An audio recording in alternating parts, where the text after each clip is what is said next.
హరి ఓ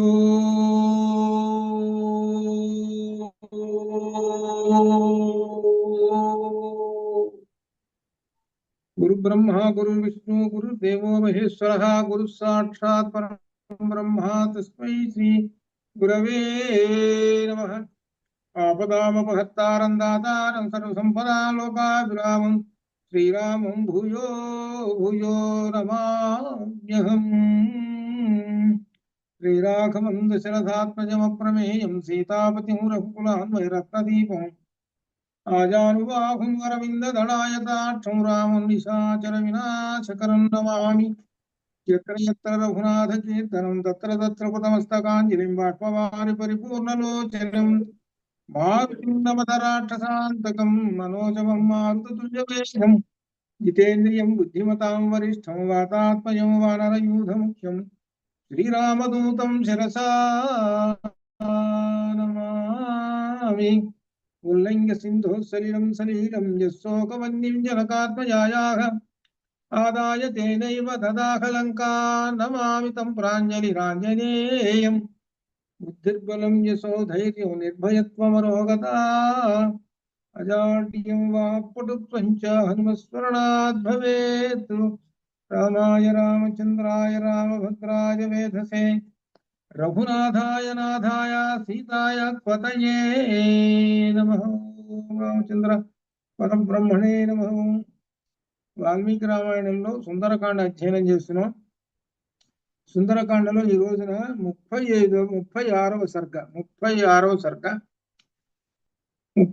సర్గ. ఇక ఈ సర్గలో హనుమాన్ రామముద్రికను అమ్మవారికి ఇస్తారు. ఇది విశేషం. ఈ సర్గ విశేషం ఏమిటంటే శుక్రదోషం ఉన్నటువంటి వారికి, శుక్రదోషం అంటే అర్థం ఏంటనమాట, శుక్రగ్రహ దోషం ఉన్నటువంటి వాళ్ళకి నివారింపబడుతుంది. అది అనగా మన జాతకాల్లో ఉంటాయి కదా, అట్లా అనమాట. అందువల్ల ఇది అదే మనకు వస్తుంది అట్లా. ఇది విశేషం. ఇక ప్రారంభంలో ఇక చెబుతున్నారు, రామముద్రికను ఇస్తున్నారు హనుమాన్ అమ్మవారికి. ఏమిటి మొట్టమొదటి శ్లోకం, భూజయేవ మహాతేజ హనుమాన్ మారుతాత్మజః అబ్రవీత్ ప్రసృతం వాక్యం సీతా ప్రశ్రయ కారణాత్. ఆయన హనుమాన్ మారుతాత్మజః మహాతేజ. మారుతాత్మజః హనుమాన్, ఆయన ఎటువంటి వాడు అంటే మహాతేజ. ఆయన భూయ ఏవ, మరలా ఏం చెబుతున్నాడు, ప్రసృతం వాక్యం. ప్రసృతం వాక్యం అంటే వినయపూర్వకంగా చెబుతున్నాడు. ఎవరికి? సీతాదేవికి. సీతా ప్రశ్రయ కారణాతు.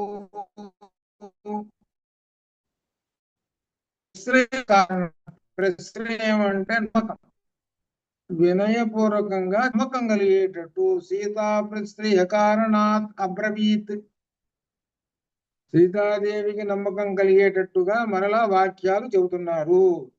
ఎవరు? ఆయన హనుమాన్ మారుతాత్మజః మహాతేజ అని చెబుతున్నారు. ఇక్కడ ఏం చెబుతున్నారు దీనిలో విశేషం? ఇక రెండో శ్లోకంలో చెబుతున్నారు, మహాభాగే వానరోహం.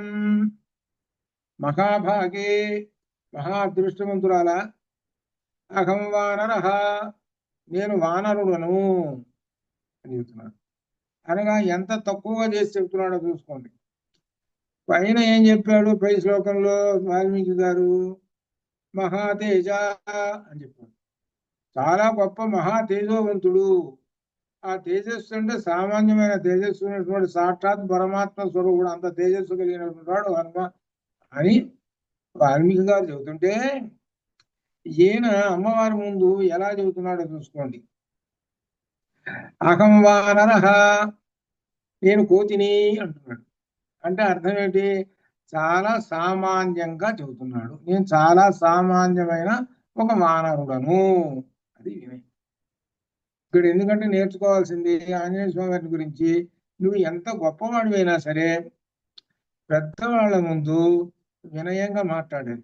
నేను అంత గొప్పవాడిని, ఇంత గొప్పవాడిని, మహాతేజ నేను, ఆ మాటలు మాట్లాడితే అది వినయం కాదు. ఇది నేర్చుకోమని చెబుతున్నాడు. అది పెద్దవాళ్ళ ముందు నువ్వు గొప్పవాడివే, కానీ నువ్వు ఎలా మాట్లాడాలి, ఏదో సామాన్యుడండి, నాకేదో వచ్చినంత మాత్రం ఇదండి అనే అంది వినయపూర్వకంగా మాట్లాడాలి. అంతేకాని నేను అంత గొప్పవాడిని ఇంత గొప్పవాడిని అనే మాటలు మాట్లాడకూడదు అని చెబుతాను. ఇక్కడ సాక్షాత్తు సీతాదేవి అంటే ఎవరు? లలితా పరమేశ్వరుని అని చెప్పుకున్నాం కదా. అమ్మవారి ముందు ఏమంటున్నాడు? మహాభాగే, మహా అదృష్టవంతురారా ఏ సీతాదేవి, అహం వానర, నేను వానరుడను. ఇంకా రామస్య ధీమత, ధీమత రామస్య ధృత, రెండో రామస్య, రాముని యొక్క దూతను, దూతను. రాముడు ఎటువంటి వాడు? ధీమత, ధీమత ఆయన చాలా గొప్ప బుద్ధిశాలి.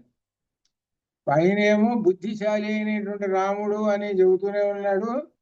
నేను ఆ రాముడికి నేను దూతను అని చెబుతున్నాడు. ఆ దూతనని చెబుతున్నాడంటే అర్థం ఏంటి?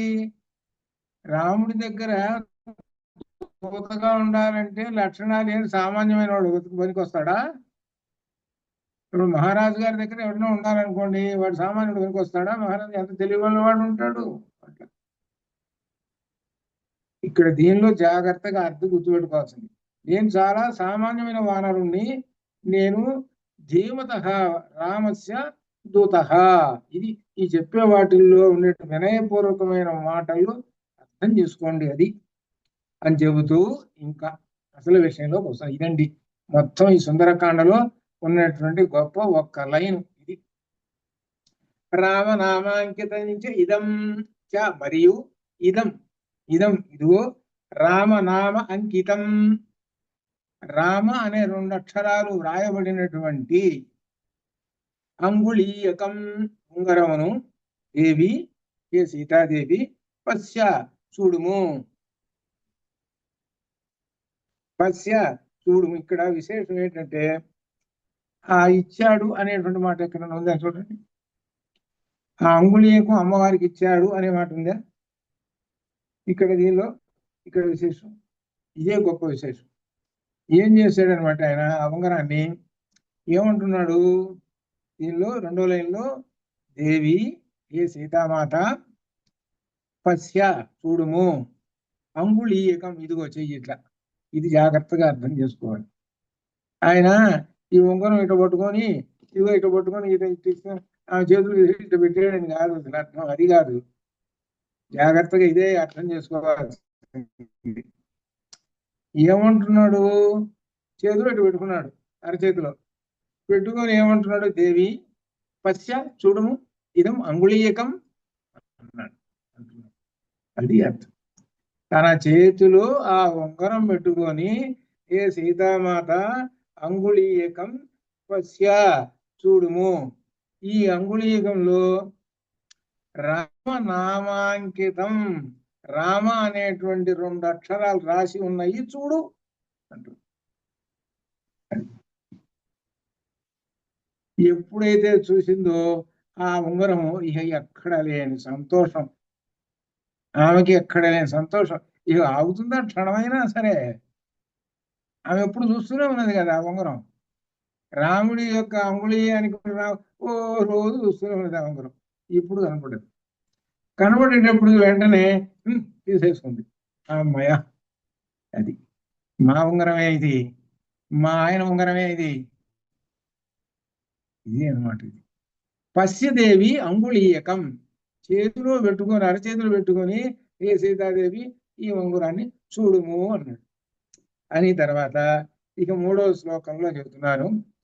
ప్రత్యయార్థం తవా నీతం తేన దత్తం మహాత్మనా, మహాత్మనా రామ, ఆ రామచంద్రమూర్తి ఇది ప్రత్యయార్థం తవానీతం.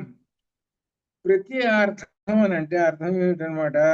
విశ్వాసం, నమ్మకం. ప్రత్యయార్థం తవానీతం, తవ నీ దగ్గరికి పంపించేటప్పుడు ఒక నమ్మకం. అంటే నువ్వు నమ్మాలి. నీవు నమ్మాలి అంటే గుర్తు ఏమిటి? తేన దత్తం మహాత్మన, తేన ఆ మా రాముని చేత దత్తం ఇవ్వబడినటువంటి ఇదం అంగుళీయకం అని. నిన్ను నమ్మాలి అని అంటే రామచంద్రమూర్తి ఏం చెప్పాడు తెలిసిన? అయ్యా సీతాదేవి నిన్ను నమ్మాలి అంటే ఈ ఉంగరం ఆమె చేతికి నిన్ను నమ్మేస్తుంది అన్న. అది ఆ మాటే చెబుతున్నాడు. ఆయన అప్పుడే చెప్పాడు, ఏ హనుమ ఈ ఉంగరం ఆమె చేతికి ఇచ్చేసామంటే ఏమని నమ్ముతుంది, నా దగ్గర నుంచి వచ్చినటువంటి వాడు అనేటువంటి మాట నమ్ముతుంది అని చెప్పాడు. అది జరిగింది. అదే చెబుతున్నాడు. ప్రత్యయార్థం ప్రత్యయం అంటే విశ్వాసం కొరకు, తవా నీతం నీ దగ్గర పంపించేటప్పుడు విశ్వాసం కోసము, నీవు నమ్మటం కోసము, తవ తేన ఆ రాముని చేత దత్తం ఇవ్వబడినటువంటి ఆ ఉంగరమును సమాశ్వాసహి చూసి ఇప్పుడు నీవు దుఃఖాన్ని పోగొట్టుకో. ఓరడిల్లుము సమాశ్వాసహి దుఃఖాన్ని పోగొట్టుకొని ఇప్పుడు నీకు భద్రం శుభములు జరుగుగాక. ఇక్కడి నుంచి ఈ ఉంగరం చూసేటప్పటికి క్షీణ దుఃఖ ఫలాహి అసి అనగా దుఃఖ ఫలాహి క్షీణ అసి. దుఃఖ ఫలాలు ఏవైతే ఇప్పటిదాకా దుఃఖాలతో ఉన్నావు కదా అవన్నీ కూడా క్షీణ అసి నశించిపోతాయి. ఎప్పుడైతే రామ ముద్రిక చేతిలోకి వచ్చేసిందో ఇక ఆమెకి ఎక్కడ లేని ధైర్యం, ఇక దుఃఖం అనేది మాట్లాడకూడదు. అది ఇక్కడ ఇక దుఃఖం అనేదే మాట్లాడకూడదు. ఇది ఎవరు అంటున్నారు ఈ మాట? హనుమ అంటున్నాడు. ప్రత్యయార్థం తవా నీతం తేన దత్తం మహాత్మన సమాశ్వసి భద్రంతే క్షీణ దుఃఖ ఫలాహ్యసి. నీ దుఃఖాలన్నీ పోతాయి. ఇదిగో చూడు ఈ ఉంగరము, ఆ మహాత్ముడైన రాముడు ఇచ్చాడు ఈ ఉంగరము, ఇది ఆమెకి ఇవ్వగానే నేను నమ్మేస్తుంది ఇవ్వు అని అన్నాడు. కాబట్టి ఇచ్చాడు. ఆ తర్వాత గృహీత్వా ప్రేక్షమాణాస, గృహీత్వా చేతిలో ఉన్న ఉంగరం ఉంది కదా, ఆ ఉంగరాన్ని ఆమె పైన ఇలా తీసుకుంది. ఈయన చేతి కింద ఉన్నది పైన, అయ్యవారి చేతి ఏమో కింద ఉంది, హనుమ చేయేమో కింద ఉంది, అమ్మవారి చేయేమో పైన ఉంది. ఇది అర్థం ఇక్కడ. గృహీత్వా తీసుకొని ప్రేక్షమాణాస దర్శిస్తూ ఏమిటనమాట ఆమె చూస్తూ ఆ ఉంగరాన్ని భర్తు కర విభూషణం, భర్తు రామచంద్రమూర్తి యొక్క కర విభూషణం, ఆ ఏలుకున్నటువంటి విభూషణం ఆ బంగారు ఉంగరాన్ని చూస్తూ ఆమె ఇప్పుడు ఒక విశేషం చెబుతున్నాడు. ఏమిటంటే భర్తారమేవ సంప్రాప్త, ఇక ఆమె దగ్గరికి భర్తారం తన భర్త దగ్గరికి వచ్చేసేసాడు. పక్కనే ఉన్నాడు రామచంద్రమూర్తి, పక్కనే రామచంద్రమూర్తి ఉన్నాడు అని అంత ముదిత సంతోషమును జానకి అభవత్, జానకి సీతాదేవి అభవత్ పొందెను. రామ అనేటువంటి ముద్రిక తీసుకోగానే రాముడు నా పక్కనే ఉన్నాడు, నా భర్త, ఇంకేమో నాకు కావాల్సింది. అదే అనమాట, అంత సంతోషం. ఇక ఆమెకి దుఃఖం అనేది మాట్లాడకూడదు ఇంకా, అంతే. ఇక రావణాసురుడు వచ్చినా సరే దుఃఖం అనేది లేదు, పక్కనే ఉన్నది నాకు రామముద్రిక. అసలు అక్కడ దాకేందుకు ఈయనే ఉన్నాడు కదా, ఇంకేముంది ఇక లేదు. మొత్తం పోయిన దుఃఖాలన్నీ పోయినాయి. హనుమ యొక్క గొప్పతనం అది. దుఃఖం అంతా ఏమాత్రం అణుమాత్రం కూడా లేకుండా పోగొట్టినటువంటి మహా తేజోవంతుడు బుద్ధిమంతుడు హనుమ. అది అందుకని బుద్ధిమతాం వరిష్టం అనేది. సరే ఉంగరం తీసుకుంది. ఇప్పుడు ఎలా ఉన్నది మళ్ళీ, ఇది రెండోసారి వస్తున్నది ఈ శ్లోకం. ఇంత క్రితం వచ్చింది, మళ్ళీ వస్తున్నది. ఇప్పుడు ఎలా ఉన్నది? చారు తద్వదనం తస్యా తామ్ర శుక్లాయ తేక్షణం అశోభత విశాలాక్ష రాకు ముక్క ఇవోడు రాటు. దానిలో 86వ శ్లోకంలో వచ్చింది, మళ్ళీ వస్తున్నది. ఆమె యొక్క వదనము అందంగా ఉన్నటువంటి ఆ వదనము తామ్ర శుక్లాయ తీక్షణం, తామ్ర ఎర్రనైనటువంటి శుక్లాయ తెలిపోయినటువంటి ఈ క్షణం కన్నులు, లోపల ఏంటి తెల్లగుడ్డు, పై చుట్టూనేమో ఎర్రగా ఉన్నది. అంటే పద్మములు అంటే కన్నులు తెలియనటువంటిది విశాలాక్షి అనే పదం ఎక్కువసారి ఇస్తుంటాడు.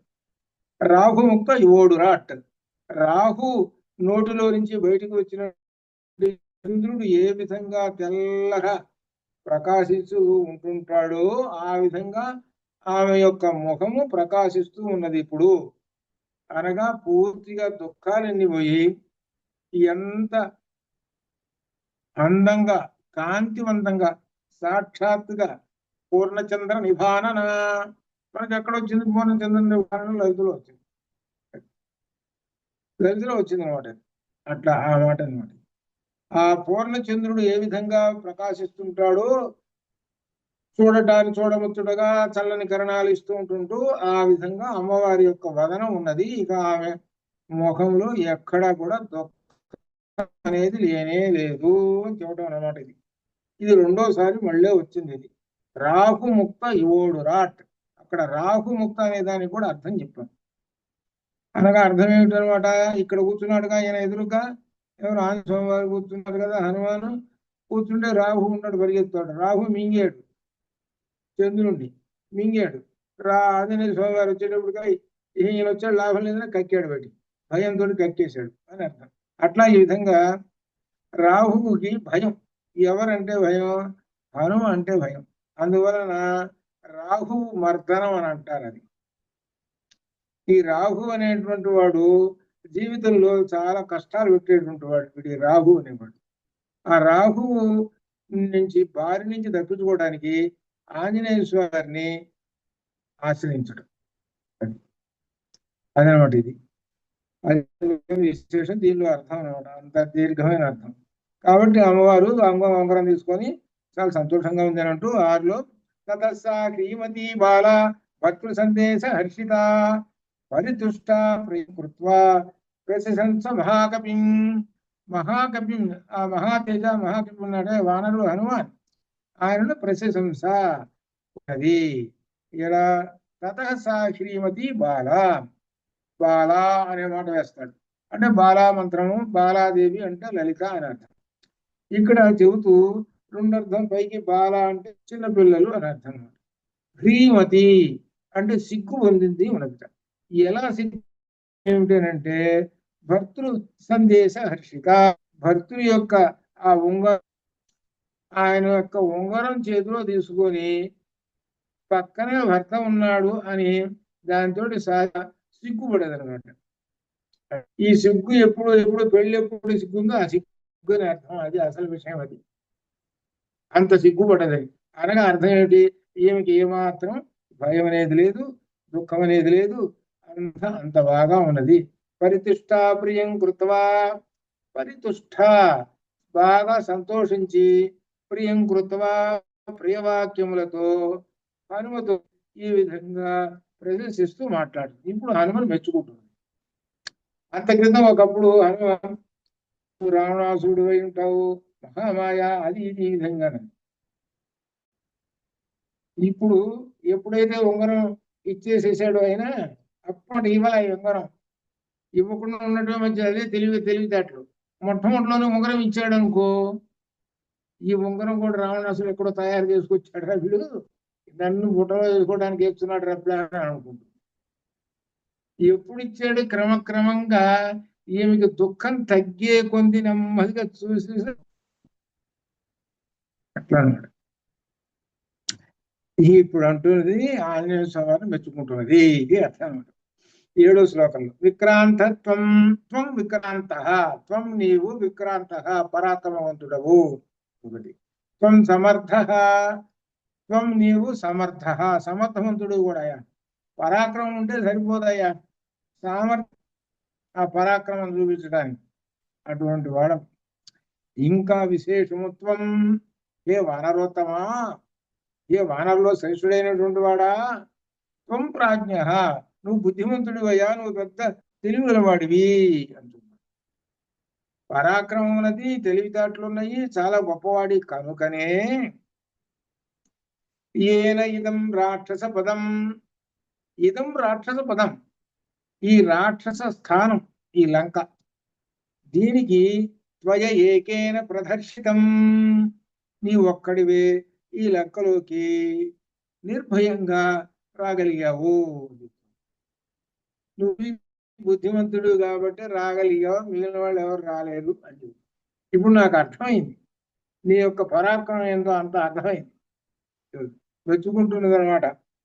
విక్రాంతత్వం సమర్థత్వం ప్రాజ్ఞత్వం వానరోత్తమ ఏన పదం ఏకేన ప్రదర్శితం అని చెబుతూ 8లో శతయోజన విస్తీర్ణ సాగరోలయ విక్రమశ్లాఘనీయేన క్రమత గోష్పదీకృత.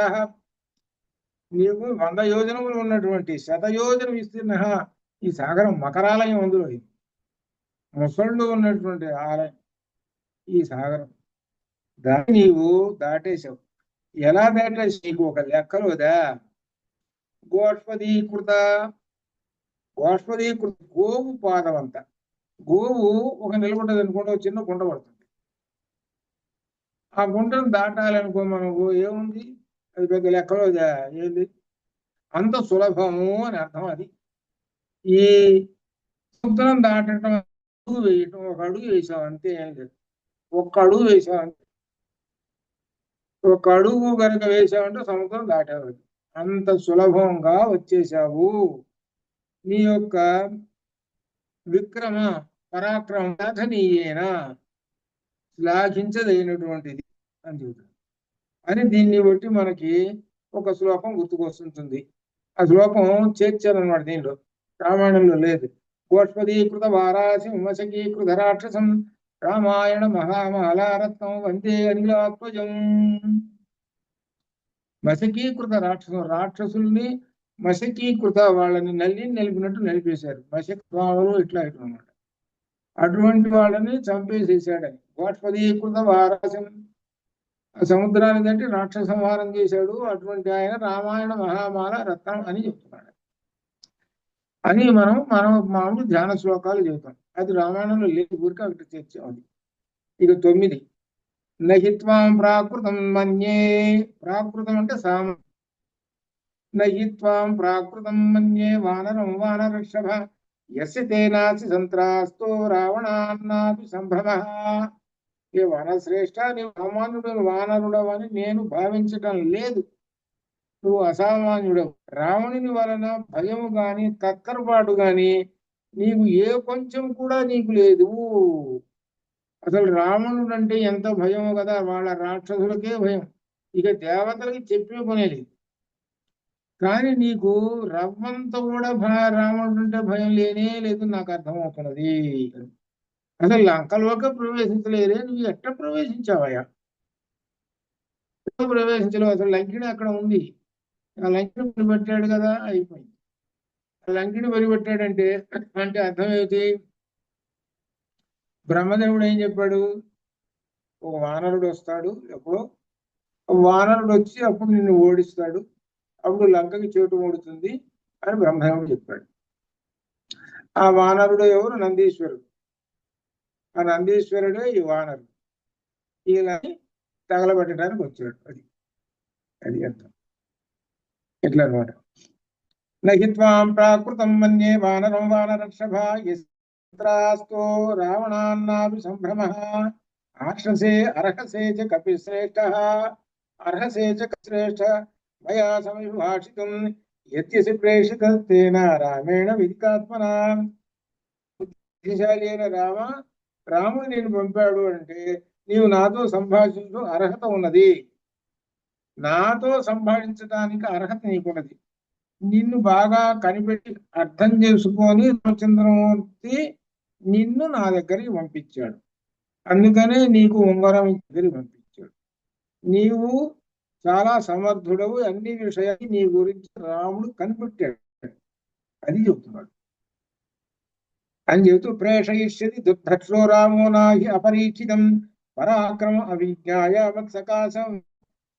రాముడు ఎదిరింప శక్యము కాని మహాపరాక్రమవంతుడు రాముడు నిన్ను పరీక్షించకుండా నా దగ్గరికి పంపడు. తెలిసే అప్పుడు నా దగ్గరికి పంపించాడు. కాబట్టి రాముడికి బాగా పరాక్రమం తెలుసు కాబట్టి పంపించాడు. నాకు అర్థం అవుతుంది. రాముడు ఎవరిని పెడితే వాడిని పంపించాడు. ఉన్నారుగా, చాలా మంది ఉన్నారుగా. అంగదుడు ఉన్నాడు కదా, వాళ్ళ కొడుకు అంగదుడు ఉన్నాడు. వాడు అంగదుడికి ఉంగరం ఇచ్చి పంపించవచ్చు కదా. వాడు నల నీళ్ళు వాళ్ళకి ఇవ్వచ్చు కదా. పోయి జాంబవంతుడు ఉన్నాడు, ఆయనకి ఇవ్వచ్చు కదా. గంధమాదనుడు ఉన్నాడు, ఆయనకి ఇవ్వచ్చు కదా. ఎవరికి ఇవ్వాల? ఒక్క హనుమకు మాత్రమే ఉంగరం ఇచ్చి నీవు సమర్థ సమర్థోసి, నీకు ఇస్తున్నాను, తీసుకెళ్ళి ఆమెకి ఇవ్వు, నమ్ముతుంది, నా దగ్గర నుంచి నీవు వచ్చావని ఆమె నమ్ముతుంది అని చెప్పాడు, ఇచ్చాడు. తర్వాత 12లో దిశ్యాచ కుశరీ రామో ధర్మాత్మ సత్య సంగరః లక్ష్మణస్య మహాతేజ సుమిత్రానంద వర్ధన. ఇక సీతాదేవి రామలక్ష్మణుడు అన్ని ఇక మొదలు పెడుతుంది, ఏమి మాటలు మొదలు పెడుతున్నది, ఏం మాట్లాడుతున్నదో. ఏమిటంటే దీనిలో ధర్మాత్ముడు సత్యప్రజ్ఞ కలవాడైన రాముడు మరియు మహాపరాక్రమ ఆ లక్ష్మణుడు కూడా నా భాగ్యవశమున క్షేమముగా ఉన్నారు. అది నువ్వు ఎవరి దగ్గర నుంచి వచ్చావు? రామలక్ష్మణుల దగ్గర నుంచి వచ్చావు కాబట్టి రామలక్ష్మణుడు క్షేమంగా ఉన్నారు. నేను ఇటు వచ్చి సంవత్సరం అయింది, వాళ్ళు ఎట్లా ఉన్నారో ఏమో ఉన్నారో, ఒకవాళ్ళు పోయి చనిపోయినారో, ఏం జరిగిందో ఏమిటో రకరకాల ఆలోచనలు చేసుకుంటున్నాను. కానీ ఇప్పుడు నువ్వు వచ్చేటప్పటికి రాములు క్షేమంగా ఉన్నారు అనే విషయం తెలిసింది, నాకు సంతోషం. అంచేతు ఇదంతా దిష్ట్యా అంటే అదృష్టము అని అర్థం అన్నమాట. ఇక తర్వాత సీత హనుమంతుడితో రాముని గురించి ప్రస్తుతున్నది. ఇది కాకుస్తః కిన్ను సాగర మేఖలాం మహీందహతి శోకోపేన యుగాంతాగ్ని వివోధితః. రాముడుగా ఉన్నచో సాగర మేఖల వలది భూమండలం కోపంతో ప్రళయాగ్ని వలె విద్యుత్ విధంగా గ్రహించడం లేదేమి అంటే అర్థం ఏంటి? రాముడు ఈ విధంగా ఇక్కడ నేను ఇటు వచ్చాడని సంగతి తెలిసి, అపహరించాడని సంగతి తెలిసి కోపంతో ఒకసారి బ్రహ్మ ప్రయోగించలేదే అంటున్నాయి రాముడి గురించి. దహించడం లేదు ఏమిటి అసలు? ఏమిటి అసలు రామచంద్రమూర్తి ఎందుకు అంటున్నదో తెలిసిన ఇది ఈ మాట అంటున్నది కాకాసురుడి గుర్తు పెట్టుకున్నట్టు. తర్వాత వస్తుంది కాకాసురుడు. అది అథవా శక్తి మంతౌతౌ సురాణామపి విగ్రహే మమైవతు నా దుఃఖానాం అస్తి మమ విపర్యయః. లేక రామలక్ష్మణులు ఇద్దరు దేవతలైనా నిగ్రహించదగిన శక్తి ఉన్నవారు, కానీ నా దుఃఖం లేదని భావిస్తాను, ఇందులో ఉన్నది నా యొక్క దోషమే అని చెబుతుంది. ఇదంతా ఏమిటనో నా దోషమే, ఆయనది లేదు అని చెబుతూ ఇక రాముని గురించి ప్రశ్నలు వేస్తున్నది. కచ్చిన్న విధితో రామ కచ్చిన్న పరితప్యతే ఉత్తరాణి చ కార్యాణి కురితే పురుషోత్తమ. ఈ శ్లోకంలో ఒక విశేషం ఉన్నది. 15వ శ్లోకంలో ఏమిటంటే రామ పురుషోత్తమ రెండు శబ్దాలు ఉపయోగించాడు. పురుషోత్తముడు ఎవరు? రామ. రామ పురుషోత్తముడు. కేశవనామాల్లో పురుషోత్తమ వస్తుంది కదా. పురుషోత్తమ ఎవరు? రామచంద్రమూర్తి. అది ఒకరు ప్రశ్న వేశారట, రాముడు ఇంత రాముడు కదా అనేది ఎంత గొప్పవాదేంటి? పురుషోత్తమ కేశవ నారాయణ పురుషోత్తమ మాధవ అని చెప్తుంటారుగా. పురుషోత్తమ ఉంది కానీ రాయదే అని అన్నట్టు ఎవరు పాపం తెలియక రామాయణం చదువుకోవాలి వాళ్ళు. కాదయ్యా బాబు, రాముడే పురుషోత్తముడయ్యా. అక్కడ ప్రసిద్ధంగా చెప్పాడు, ఇదిగో శ్లోకం మీకు ఇక్కడ అండర్లైన్ చేసుకొని ఎవరన్నా ప్రశ్న వేస్తే ఇదిగో ఇక్కడ ఉన్నది ప్రమాణం. పురుషోత్తమ రామ ఒకటే. అది అర్థం. పురుషోత్తమ ప్రాప్తి యోగంలో వచ్చింది కదా గీత. పురుషోత్తమ ప్రాప్తి యోగంలో పురుషోత్తమ ఎవరు? రామ. అందుకనే రాముణ్ణి దీనిలో నామరామాయణంలో మొట్టమొదటగా శుద్ధ బ్రహ్మ పరాత్పర అందుకే పరబ్రహ్మస్వరూపం. కచ్చిన్న విధితో రామ కచ్చిన్న పరితప్యతే ఉత్తరాణి చ కార్య కురుతే పురుషోత్తమ. రాముడు దుఃఖించడం లేదు కదా, దుఃఖిస్తున్నాడా లేదా నా ఎడబాటుకి? మరి అట్టయితే ఆ రామచంద్రమూర్తి తర్వాత కార్యక్రమాల కోసం సిద్ధం అవుతున్నాడా? శత్రు సంహారం చేయడానికి. రావణాసురుడు అపహరించాడని సంగతి తెలుసు. ఆ రావణాసురుడు మరి చేయడానికి యుద్ధంలో ఓడించడానికి చేస్తున్నాడా? కచ్చిన్న దీప దీన సంభ్రాంత కార్యేషు నముష్యతి కచ్చిత్ పురుష కార్యాన్ని కురితే దీనుడు కార్యుడు కదా. నేను ఎడబాటు వలన దీనంగా అట్టనే భ్రాంతితో అడ్డేయబడి ఉన్నాడా? భ్రాంతి కార్యములను మానేశాడా కదా? రాజకుమారుడైన రామ పురుష ప్రయత్నం చేస్తున్నాడా లేదా? యుద్ధ ప్రయత్నాలు చేస్తున్నాడా లేదా? అందరిని సమీకరిస్తున్నాడా లేదా? వివిధం త్రివిధోపాయం ఉపాయం అభిసేవతే విజయీషు సుహృత్ కచ్చిన్ మిత్రేషు పరంతపః. జయశీలుడు మంచి మనసు కలవాడి శత్రువు రాముడు మిత్రుల ఎడ 2 ఉపాయములు శత్రువుల ఎడ. ఇక్కడ ఒక విశేషం చెబుతున్నాడు. వివిధం త్రివిధోపాయం. ఏమిటంటే ఉపాయాలు చతుర్విధ ఉపాయాలని ఉన్నాయి. సామ దాన భేద ఉపాయాలని ఉన్నాయి. చతుర్విధ ఉపాయాలని ఇన్ని లొంగ తీసుకోవటానికి. శత్రువుని లొంగ తీసుకోవాలంటే ఈ ఉపయోగిస్తారు. ఎవరు రాజులు సామ దాన భేద దండ ఇదన్నమాట. సామ అంటే మంచిగా 4 మాటలు మంచి మాటలు చెప్పడం. అప్పుడు మంచి మాటలు చెప్పి లొంగ తీసుకుంటారు.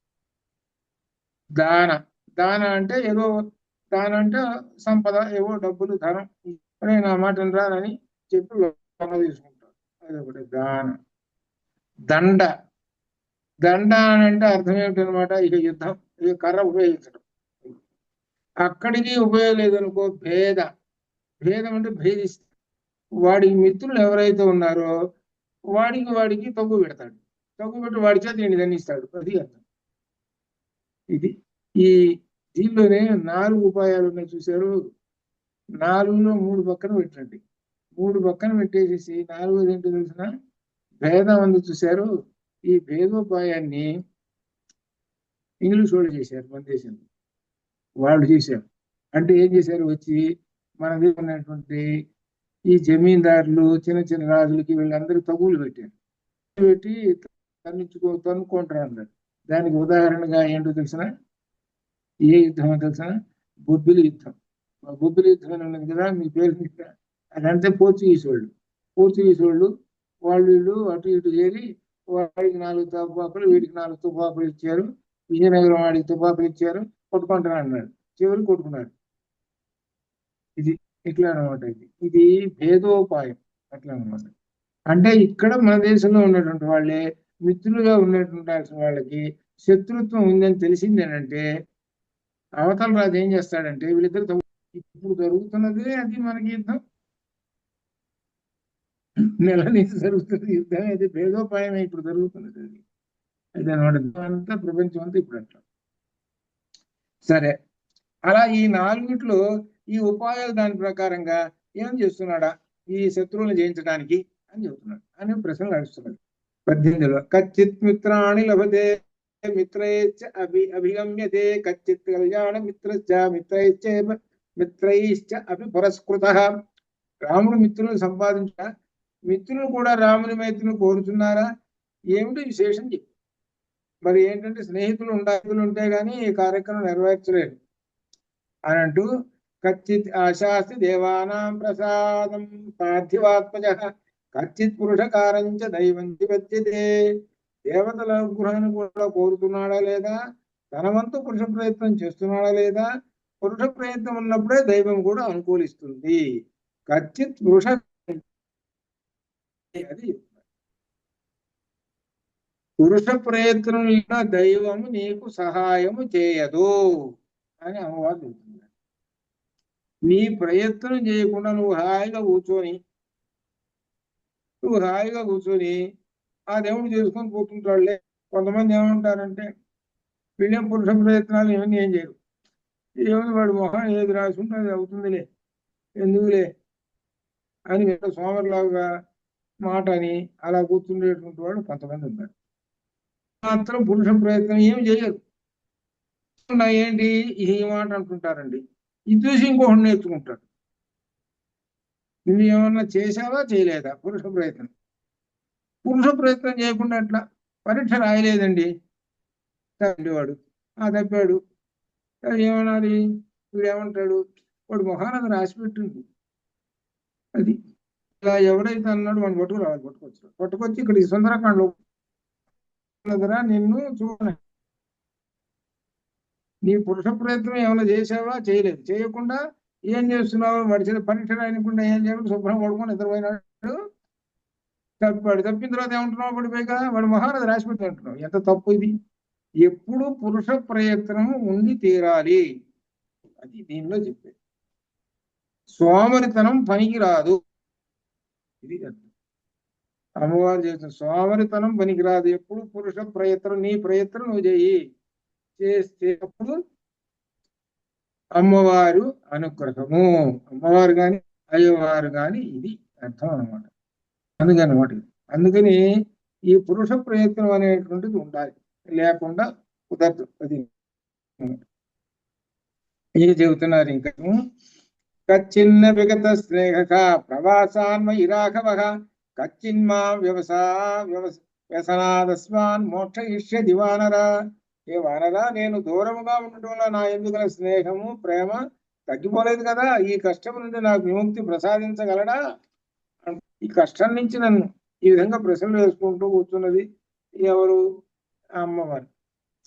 సుఖానాం ఉచితో నిత్యం అసుఖానాం అనోచిత దుఃఖముత్తరమాసాధ్య రామో నసీదతి. రాముడు సుఖములనే అనుభవిస్తున్నాడు, దుఃఖములను అనుభవించలేదు. ఇప్పుడు నా ఎడబాటు వల్ల అధికమైన దుఃఖాన్ని పొందుతున్నాడు. ఎప్పుడు రాముడు సుఖాలే అనుభవించాడు, నా అబ్బో ఎంత దుఃఖాలు అనుభవిస్తున్నాడు కదా, కృషించిపోతున్నాడు కదా రామచంద్రమూర్తి అని అంటూ కౌసల్యాయా కథా కచ్చిత్ సుమిత్రాయా తథైవ చ అభీష్టం శ్రూయతే కచ్చిత్ కుశలస్య చ. వాళ్ళందరి క్షేమాలు అడుగుతున్నది. ఇక్కడ విశేషం వస్తుంది, కైకేయి మాట రాదు.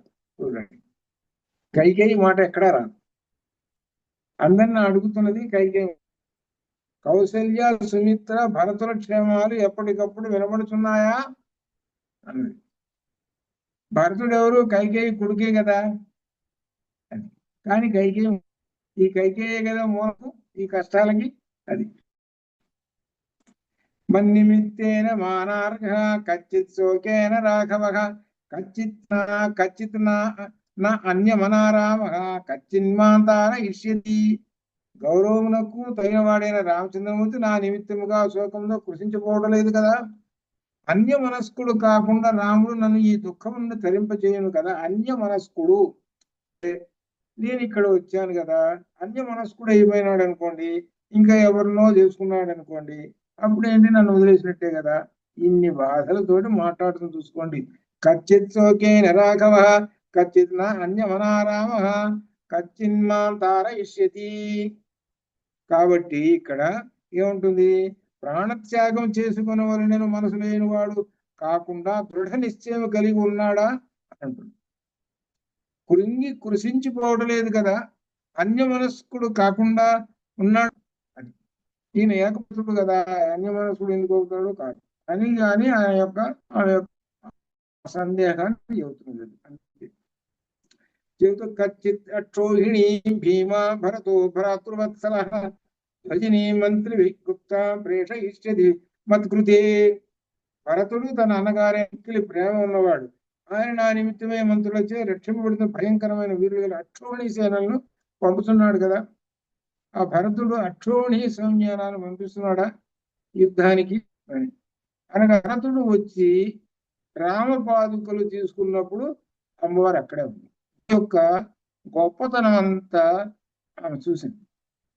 మళ్ళీ భరతుడు ఎటువంటి వాడంటే, రాముడు ఎంత ధర్మో భరతుడు అంత ధర్మాత్ముడు ఆమె తెలిసింది. అదనమాట అని చెబుతూ ఆ భరతుడు 1,00,000 సైన్యాన్ని పంపిస్తున్నాడా, అక్షోణి సైన్యాన్ని అంటున్నాడు. వానరాధిపతి శ్రీమాన్ సుగ్రీవ కచ్చిదేశది మత్కృతే హరి వీరై వృతో దంతనయా నఖాయుధై. శ్రీమంతుడైన సుగ్రీవుడు దంతమును నఖమును ఆయుధములు కలిగిన వానరులకు ఆయుధాలు అసలు ఏమి లేవు, కత్తులు కఠార్లు ఏం లేదు. వాళ్ళకి చేతులకు ఉన్నటువంటి గోళ్లే ఆయుధాలు. ఆ గోళ్లకు చీల్చి పారేస్తారు, బ్లేడ్లు లాగా ఉంటాయి ఆ గోళ్లు, అవి పెట్టి చీల్చి పారేస్తారని అర్థం. అది ఎక్కడ ఏ వానరులు కూడా ఒక్క ఆయుధం కూడా లేదు రామాయణంలో. మనకు యుద్ధకాండలో కూడా వస్తుంది, ఎవరి వాలికి కూడా లేదు, సుగ్రీవుడికి లేదు, ఎవరికి లేదు ఆయుధాలు, అసలు ఎవరికి లేదు. అసలు హనుమకు అసలే లేవు ఆయుధాలు, అసలు లేవు. వాళ్ళకి ఆయుధాలు ఏంటంటే దంతనఖాయుధై. దంతములు అంటే ఎవరు లలిత, దంతములు తెలిసింది, నఖ అంటే గోల్డ్, ఈ రెండు అన్నమాట ఆయుధాలు. దంతాలు నఖాలు అనమాట. అది ఇంకే, వీటితోటి వాళ్ళు యుద్ధాలు చేసేస్తారు వాళ్ళు, ఎవరు వానరు. ఇదనమాట. ఇది రౌద్రేణ కచ్చిత్ గస్త్రేణ జ్వాలజ్వలత నగతం రణే కచ్చిత్ లక్ష్మణ సూర సుమిత్రానందవర్ధన అస్త్రవిత్సరజాలేన రాక్షసాన్ విధమిష్యతి కచ్చిత్ చ లక్ష్మణ శూర. సూర్యుడైనటువంటి లక్ష్మణుడు సుమిత్రానందవర్ధన, సుమిత్ర ఆనందవర్ధన, సుమిత్రకు ఆనందం కలిగించేటువంటి వాడు ఎవరు? లక్ష్మణస్వామి. ఆయన అస్త్రవిత్తు, ఆయన బాగా అస్త్రములు తెలిసినటువంటి వాడు. ఏమిటి? శరజాలేన, ఆ బాణాల చేత. రాక్షసాన్ విధమిష్యతి, రాక్షసులను వధించగలడు కదా. ఇక్కడ ఒక విశేషం ఉంది. రామ లక్ష్మణులు రాముడికి 100 అస్త్రాలను ఉపదేశించాడు. ఎవరు? విశ్వామిత్రుడు ఉపదేశిస్తే రాముడు ఆ 100 అస్త్రాలని బ్రహ్మాస్త్రుడి పాటు సహా అన్నింటిని కూడా లక్ష్మణుడికి ఉపదేశించాడు. ఇది లక్ష్మణుడి రాముడి దగ్గర ఎన్ని అస్త్రాలు వచ్చో, ఎన్ని ఉన్నాయో లక్ష్మణుడు కూడా అన్ని వచ్చు. అది అట్లా అనమాట.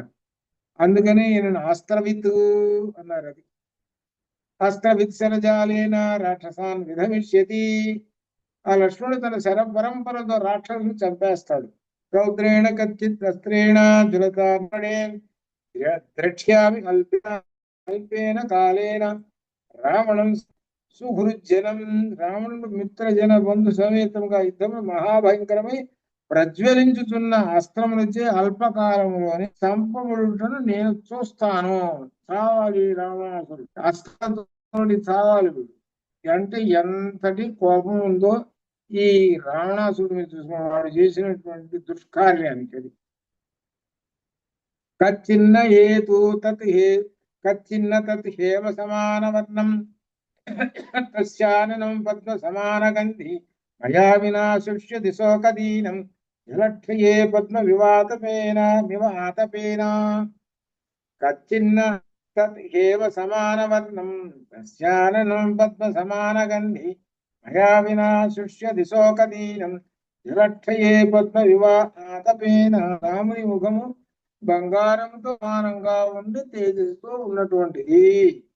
తత్ హేమ సమాన వర్ణం, ఆ రాముని యొక్క వదనం పద్మము సమానమైన ఆకాశ ముఖము.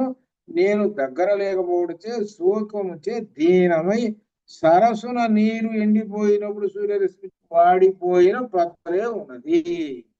అది చేదు. నీళ్ళన్నీ అయిపోయి ఎండిపోయినాయి, పద్మాలు ఏమవుతాయని వాడిపోతాయి.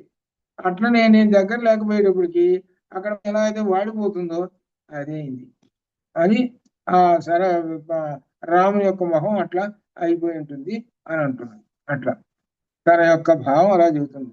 29లో ధర్మాపదేశాచ రాజ్యం మాంచ అపి అరణ్యం నయత పదాతిం నాసీద్యథా యస్య నభీ నశోకః కచ్చిత్ స ధైర్యం హృదయే కరోతి. పితృవాళ్లను ధర్మం రాజ్యమును వదిలినప్పుడు నన్ను కాలించే అరణ్యంలో తీసుకుని పోయినప్పుడు కానీ మనోవ్యధ కానీ భయము కానీ శోకము కానీ పొందలేదు కదా ఆయన. ఇప్పుడు నేను దూరమైనది హృదయం అంతటి ధైర్యం సడలలేదా? ఏమిటనమాట? పితృవాక్య పరిపాలన మీద అరణ్యానికి వచ్చాడు, ఇద్దరం కలిసి వచ్చాము, అరణ్యంలో తిరుగుతున్నాము, ఎక్కడ కూడా దుఃఖం లేదు ఆయన. ఎప్పుడైతే నేను ఎడబాటైనాను ఎంత ధైర్యం కోల్పోయాడు కదా అని బాధపడుతున్నాడు. నస్య మాత న పితా చ నాన్యః స్నేహాద్ విశిష్యో అస్తి మయా సమోవా తావత్వహం భూత జిజీవిషేయం యావత్ ప్రవృత్తిం శృణుయాం ప్రియస్య. దూతమైన హనుమా, దూత తనే చెప్పుకున్నాడు కదా, నేను రామస్య దూతను అని చెప్పాడు కదా, అందుకని అంటున్నది. దూతమైన హనుమ, రామునకు స్నేహ విషయంలో తల్లి గాని మరి ఎవరైనా సరే నాతో సమానులు గాని విషయం గాని లేరు. నేనే గొప్ప. తల్లి తండ్రులు మీ అనేక మంది ఉన్నారు, నాతో సమానులు లేరు, నేనే ఎక్కువ, తర్వాతనే వాళ్ళు. అటువంటి రాముని విను వరకే నేను జీవిస్తాను. కాబట్టి రాముని వృత్తాంతం వినాలి అని అనిపిస్తున్నది, అంతవరకే నేను జీవిస్తుంటాను. ఇటీవ దేవీ వచనం మహార్థం తం వానరేంద్రం మధురార్థం ఉక్త్వా శ్రోతం పునస్తస్య వచోభిరామం రామార్థయుక్తం విరామ రావా. ఈ విధంగా మొదటి వచ్చిన సీతాదేవి తర్వాత రాముడికి సంబంధించిన మనోషయములను హనుమంతు నుండి మరలా వినుటకు సిద్ధపడుతుంది. ఇంకా రామగానం చెప్పయ్యా, రాముడు మాటలు చెప్పయ్యా అని అంటుంటే హనుమంతు సీతాదేవికి ధైర్యం చెబుతున్నాడు. సీతాయా వచనం శ్రుత్వా మారుతి భీమ విక్రమ. ఇక్కడ చూసుకోండి, భీమ విక్రమం. అంత క్రితం ఏం చేశారు? ఇప్పుడు ఏమంటున్నాడు? భీమ విక్రమ, భయంకరమైన పరాక్రమం కలిగినటువంటి భీమ విక్రమ మారుతి శిరసి అంజలి మాధాయ. శిరసి ఇక్కడ శిరసి, శిరసి అంజలి మాధాయ ఇది అర్థం. ఎక్కడ దీనిలో నమస్కారం హనుమ పెట్టేది ఏమిటో నమస్కారం ఇట్లా పెడతాడు. శిరసి, శిరసి అంటే ఇది. శిరసి అంజలి ఆధాయ, అమ్మవారికి ఆ శిరసి అంజలి ఆధాయ, శిరస్సు పైన ఈ చేతులు జోడించి పెట్టి వాక్యముత్తరమభ్యబ్రవీతు, ఇక మాటలు చెబుతున్నాడు. నమస్కారం పెడుతూ ఇలా చెబుతూ ఇక చెబుతూ మాటలే ఉన్నాడు, ఇక చెబుతూ ఉన్నాడు. నత్వామిక స్థాన్ జానీతే, నత్వామిక స్థానీతే రామ కమలలోచనే. రామ కమలలోచనే, కమలలోచన సీతాదేవి ఇప్పుడు ఉన్నామని రామునకు తెలియదు అని దేవేంద్రుడు తన రాణి అయిన శచీదేవిని తీసుకుని వెళ్ళినట్లుగా వెంటనే తీసుకుని వెళ్ళాడు. ఎవరు? ఈ రాక్షసుడు. ఇక్కడ చెబుతున్నా, నీవు ఇక్కడ ఉన్నామని రామునకు తెలియదు, అందువల్లనే దేవేంద్రుడు తన రాణి అయిన శచీదేవిని తీసుకుని వెళ్ళినట్లుగా వెంటనే తీసుకుని వెళ్ళలేదు. తీసుకుని వెళ్ళలేదు. దేవేంద్రుడితో పోలిక చెబుతున్నాడు. దేవేంద్రుడు తన భార్య శచీదేవి ఉన్నది, ఆ శచీదేవిని తీసుకొని వెళతాడు. అయినా సరే ఎక్కడుందో కానీ నీవు ఇక్కడున్నామన్న సంగతి తెలియదు. తెలిస్తే ఇంద్రుడు మాదిరిగా వచ్చి నిన్ను తీసుకొని పోయేవాడు. అది ఇంద్రుడు మాదిరిగా వచ్చి ఏమిటనమాట, ఆయన తెలియదు నువ్వు ఇక్కడున్నామన్న సంగతి, లేకపోతే ఇంద్రుడు మాదిరిగా వచ్చి తీసుకొని పోయేవాడు అని చెబుతున్నాడు. శృత్వయతోచో భక్ష్యం క్షిప్రమేష దిలాఖవః చమూ ప్రకర్షన్ మహతి హరిరుక్షగుణ సంకులాం. ఇక నా మాటలు వినగానే రాముడు వానర గణంతోనూ వృక్షగణంతో వచ్చేస్తాడు. ఇప్పుడు నేను వెళ్ళి చెబుతాగా, చూసి వచ్చానయ్యా వనం చోట ఉన్నదని చెప్పాగా వెంటనే ఇక క్షణం కూడా ఆలస్యం లేదు, అందరూ వచ్చేస్తారు, వానర సేనతో సహా వచ్చేస్తారు. విష్టంభయిత్వా బాణౌఘై అక్షోభ్యం కరిష్యతి పురీం లంకా కాకుస్తవ్శాంత రాక్షసాం.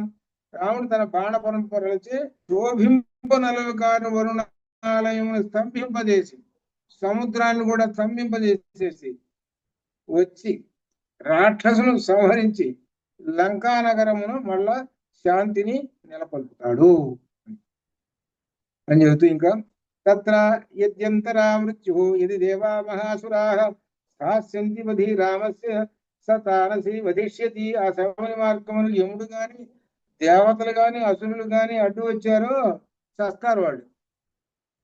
రాముడు మొదలు పెట్టాడా ఇక్కడ రావడం, ఎవరన్నా ఎదురు తీయారా, ఎవరన్నా దేవతలు వచ్చారా అంటే యముడైనా సరే వాడిని చంపేస్తాడు. రాముడి యొక్క కార్యానికి అడ్డు వచ్చాడా దేవతనైనా సరే చంపేసేస్తాడు అని ఎవరు చెబుతున్నారు? హనుమ చెబుతున్నాడు. అందుకని రాముడు బయలుదేరాడు అని అంటే దేవతలకు కూడా భయమే అది చెబుతున్నాడు. తవాదర్శన జే నార్యే స్వర్గేన న పరిప్లుతః న శర్మ లభతే రామః సింహాద్రిపతః ద్విపః. సీతాదేవి నీ దర్శన భాగ్యం లేకపోవడం శోక సముద్రుడైన హనుమూర్తి సింహము చే పీడింపబడిన ఏనుగు వలె సుఖము ఆ కుంభస్థలాన్ని కొట్టేస్తుంది. ఏనుగు కుంభస్థలం, అప్పుడు ఏనుగు బాధపడుతుంది. అట్లా ఏనుగు వలె బాధపడుతున్నాడమ్మా నువ్వు దగ్గర లేకపోయేటప్పటికి అని అంటున్నాడు. ఇక 38లో ఒక విశేషం వస్తున్నది, ఇక్కడ ఒక ప్రమాణం కూడా వస్తున్నది. ఇక్కడ మలయేన చ వింధ్యేన, మలయ పర్వతం ఒకటి, వింధ్యపర్వతం ఒకటి, మేరుణ మేరు పర్వతం, మందరేణ చ మందర పర్వతం, దుర్దురేణ చ దుర్దుర పర్వతం, ఏ దేవి మూల ఫలేన చ శిబే మూల ఫలేన చ నేను ఆహారముగా తీసుకొని కందమూలములపై శిబే ఒట్టు పెట్టుకొని చెప్పుతున్నాను. వెన్నిటి మీద, ఈ పర్వతాల మీద ఒకటి. రెండోది నేను తినే కందమూలముల మీద బొట్టు పెట్టుకొని నేను ఒక మాట చెబుతున్నా. చెప్పే అంటే బొట్టు పెట్టుకోవటం అని అర్థం అది. అని కాబట్టి ఆంజనేయ స్వామి ఏం తింటాడు? శాకాహారి అని అర్థం. ఇక్కడ కందమూల ఫలాలు శాకాహారి అని ఇక్కడ మనకు ఒక దీనిలో ప్రమాణం అనమాట. ఇది అట్లా యథాయనం వల్గు గోష్టం చారు కుండలం యథాసు నయనం వల్గు నీకు పలు వరుస అనగా ఇక్కడ ఏంటన్నమాట అందాన్ని చెబుతున్నాడు. ఆ సీతాదేవి అందాన్ని. నీ యొక్క బింబోష్టం చారు కుండలం నీ అందమైన పెదవులు అదిగో కుండలాలు ఆ చెవుకున్న కుండలాలు ఇట్లా ఈ విధంగా చాలా అందంగా ఉన్నాయి. అటువంటి నీ యొక్క రూపం ఉన్నది. ముఖం ద్రక్ష్యసి రాముని యొక్క ద్రక్ష్యసి పూర్ణచంద్ర వివోదితం ఇంకా ఏం అందమైన నేత్రము కలది దొండపండు వంటి నేత్రము కలిగినటువంటి కలది మనోహరమైన రూపం కలది ఉదయించిన పూర్ణచంద్రుని ముఖం కలది అయిన రాముని వదనం. ఇది రాముడి వదనం. 30 రాముడి వదనం ఇక్కడ విశేషం. యథాసునయనం వల్గు బింబోష్టం చారు కుండలం అందమైన నేత్రము కలది. ఇక్కడ వేరు.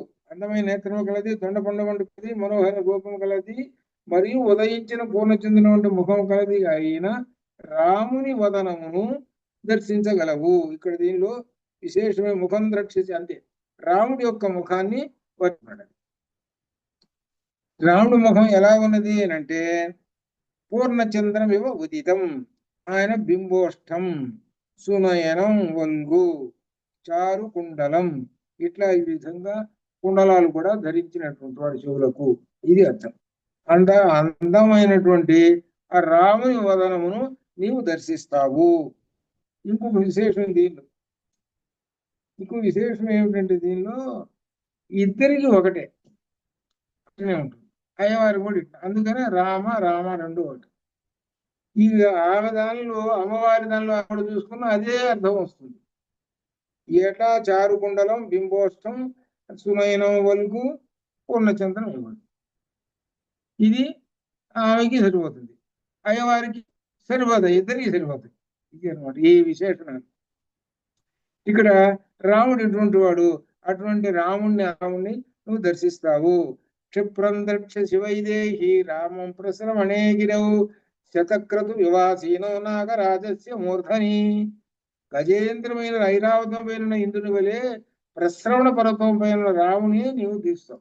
రాముడు ప్రశ్రవణ పర్వతం మీద కూర్చొని ఉన్నాడు. ఇక్కడ విశేషం ప్రశ్రవణ పర్వతం అని అంటే లంకలో ఉన్నది. అందుక లంకలోకి వస్తాడు.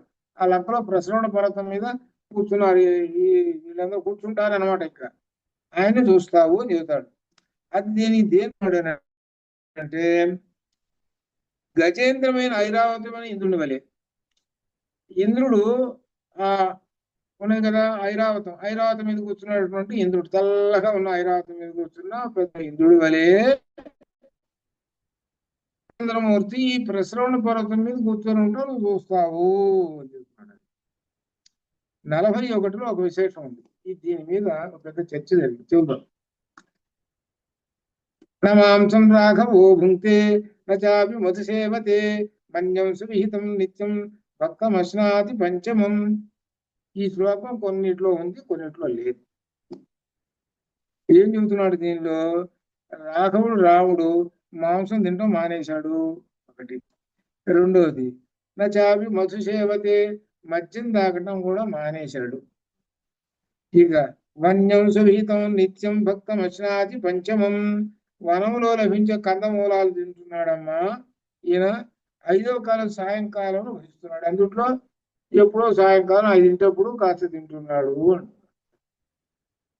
అంటే నువ్వు ఉన్నప్పుడు మద్యము మాంసం తిన్నాడు, నువ్వు వెళ్ళిన తర్వాత ఈ 2 తింటలేదు అని అర్థం.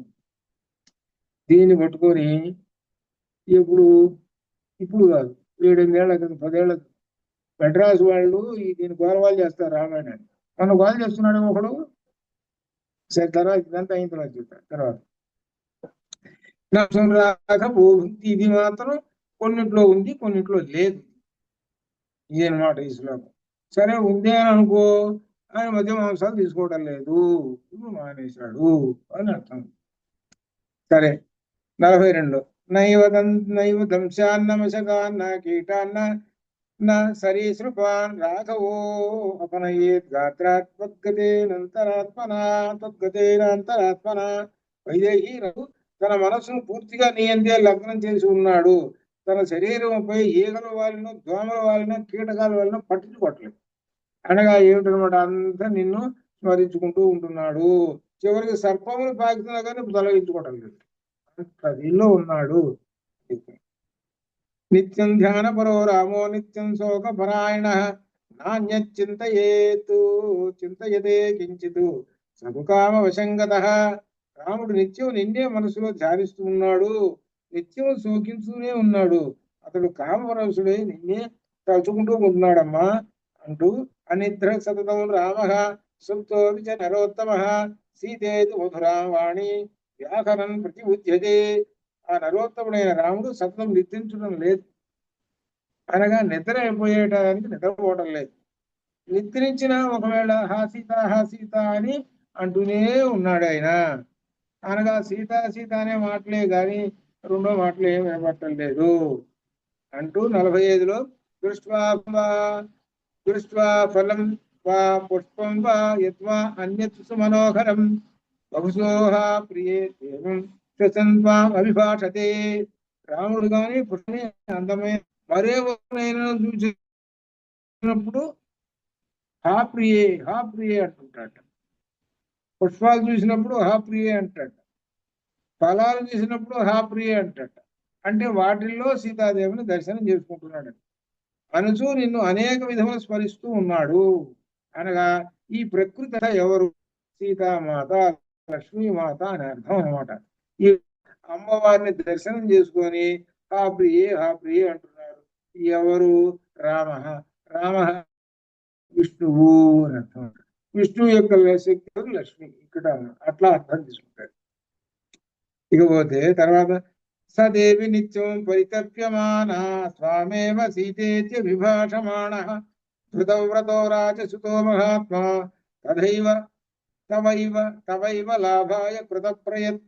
సీతాదేవి పితృవాక్య పాలించి వనవాసం చేస్తున్న దృఢవ్రతుడు మహాత్ముడు అయిన రాజ్యము నిన్ను గుర్చి దుఃఖిస్తూ బాధపడుతూనే ఉన్నాడు.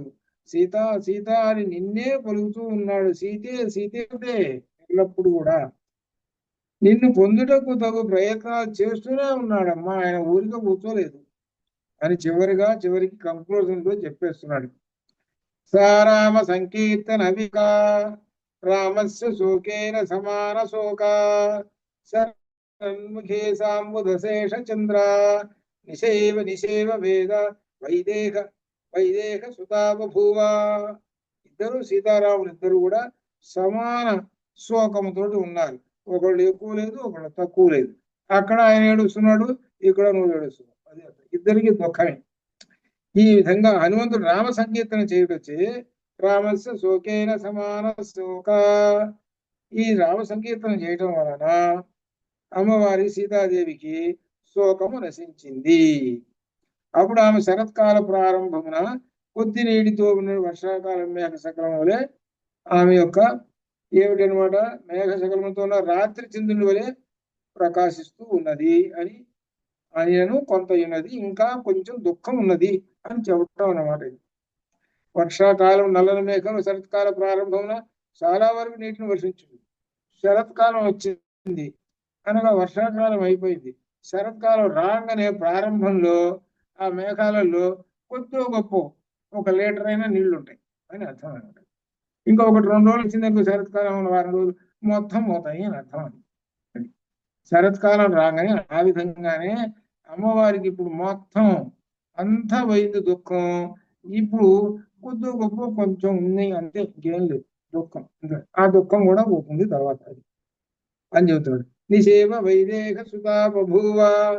కాబట్టి ఆ సీతా శోకం నశించింది అని ఈ విధంగా చెప్పి సీత యొక్క శోకమును మాన్పినటువంటి హనుమ. ఈ సర్గ మాత్రం శుక్రగ్రహ దోషం ఉన్నటువంటి వాళ్ళకి పనికొస్తుంది అర్థం చెప్పాడు. ఆ తర్వాత 37వ సర్గంలో వచ్చేటువంటిది ఏంటంటే ఆ హనుమ ఏమంటాడని నేను వెళ్ళొస్తానమ్మా, మరి ఏమిటి సంగతి అంతా చెప్పు, మరిపోయింది కదా వచ్చిన పని అని అంటాడు. అని అంటే ఇంకా ఆ తర్వాత ఇంకా సాగుతూ ఇంకా విశేషంగా ఆ సీతాదేవి చెబుతూ ఉంటుంది అనమాట. ఏమిటి దీనిలో తర్వాత వచ్చేటువంటి ఏమిటంటే 37వ సర్గ. హనుమ సీతను రాముని దగ్గర తీసుకుని పోతాను. మరి రామలక్ష్మణుల్ని వీపు మీద పెట్టుకొని తీసుకుని పోయినాడుగా మొట్టమొదట ఎవరి దగ్గర, సుగ్రీవుడి దగ్గరికి. అట్లా తీసుకుని పోతాను నిన్ను కూడా. ఈ సమస్య లేదు, ఇంకా యుద్ధాలు లేవు, ఏమి లేవు. శుభ్రంగా నా వీపు మీద కూర్చుంటావు, గురువు వెళ్ళిపోవు, అంతే. ఇది అంటాడు. అంటే అప్పుడు ఏం జరుగుతుందో గొప్ప విశేషాలు దీనిలో ఒక గొప్ప విశేషం హనుమ యొక్క గొప్ప విశేషమైనటువంటిది చెబుతున్నాడు అనమాట. దీనిలో ముఖ్యంగా 35వ శ్లోకము, 36వ శ్లోకము, 35, 36 అత్యంత ప్రధానమైనటువంటి. రేపు వస్తాయి 35, 36 శ్లోకాలు అట్లా అనమాట. కాబట్టి వీటిని మనం అధ్యయనం చేసుకోవచ్చు, గొప్ప విశేషాలు దానిలో. శుభం భవతు అట్లా అనమాట. ఓం పూర్ణమద పూర్ణమాదాత్ పూర్ణముదచ్యతే పూర్ణస్య పూర్ణమాదాయ పూర్ణమేవావశిష్యతే. అసతోమా సద్గమయ తమసోమా జ్యోతిర్గమయ మృత్యోర్మా అమృతంగమయ. ఓం శాంతి శాంతి శాంతి.